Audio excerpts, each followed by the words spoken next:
Still on extinguishment of contract. This is the last topic, novation. Novation clause is the total or partial extinction of obligation because of the creation of a new one which substitute it. Okay, ibig sabihin ng novation clause, yung dating obligation, pinalitan ng bago. That is why yung dating obligation is extinguished. And the substitute will become the new obligation. So there is two functions of the novation clause. Number one is to extinguish the existing obligation, and to substitute it to the new obligation. Okay? So binago, kaya nag-extinguish yung dating obligation dahil binago, may bagong obligation. So may requisites tayo sa novation clause. Number one, there must be a previous valid obligation. Number two, the capacity and intention of the parties to modify or extinguish the obligation. And number three, the modification or the extinguishment of the previous obligation and the creation of a valid obligation. Okay, balik-balik lang. So novation is not presumed. Okay, it must be clearly established by the parties, whether oral or written, or by implication or according to their acts and conduct. But dapat klaro yung novation. Kinds of novation as to origin: legal, of course, legal from provision of law; conventional, if agreed, stipulated by the parties. As to how it was constituted, it must be expressed. Klaro siya, sinabi, sinulat, expressed. Implied when the old and the new obligations are essentially incompatible with each other. There is an implied novation. Okay. As to extent and effect, the novation may be total or extinctive. Totally nawala yung dating obligation. Or it may be partial or modificatory, when the old obligation is only or merely modified. Pwede rin partial. As to the subject, it may be real or objective. Objective class kasi object ang binago. Yung object ang binago. The second one is personal or subjective. This time naman yung person ang binago. It's either nag-change ng debtor or nag-change ng creditor. Or a mix of both.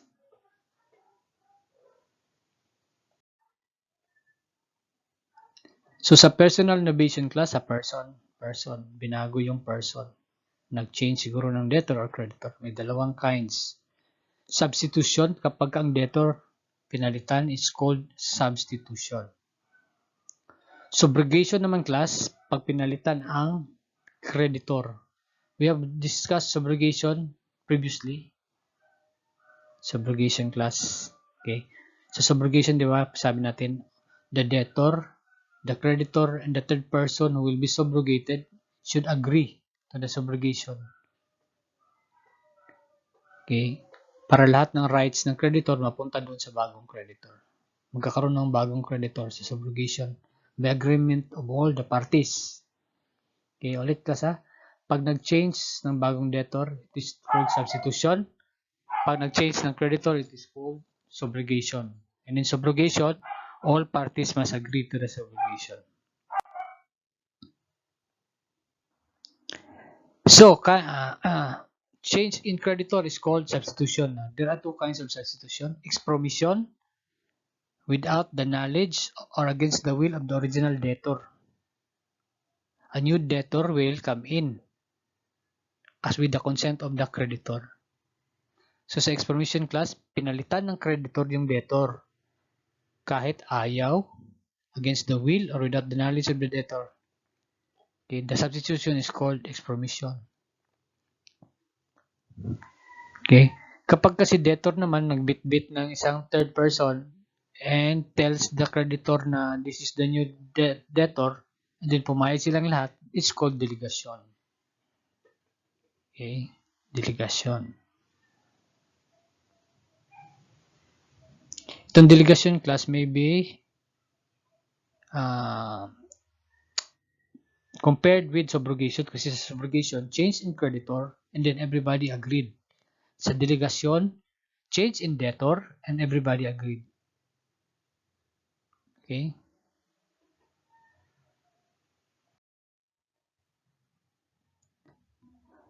Let us say, for example, class, yung new debtor. Yung new debtor naging insolvent. Sabi natin, insolvency happens when you have more liabilities than your assets. Okay, pordoy na, bankrupt na.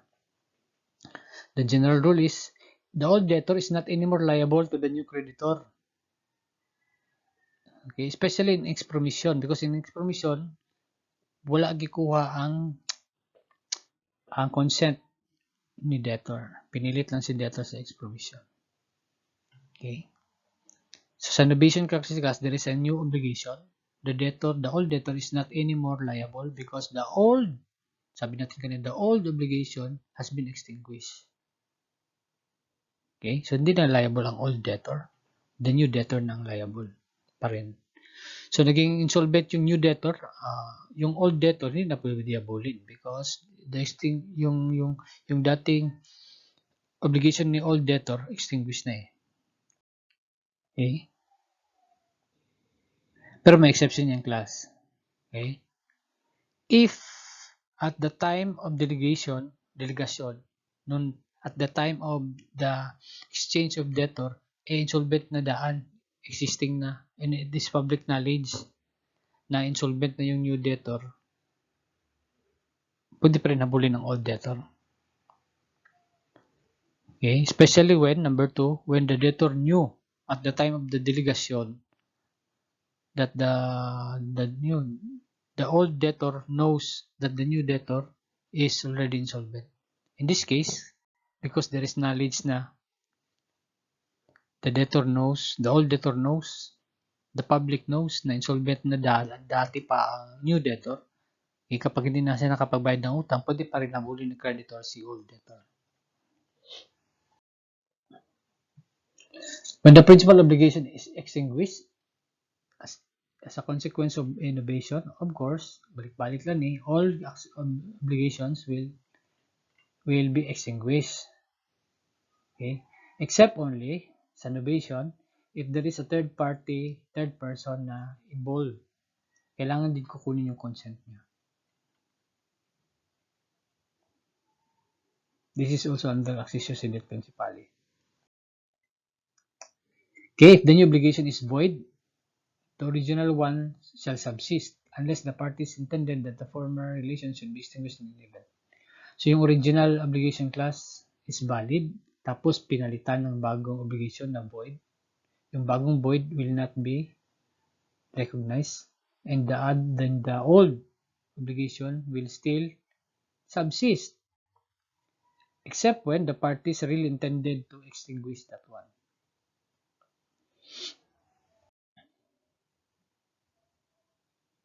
So of course, if the original obligation is void, the new one is also void, because a void obligation cannot be innovated.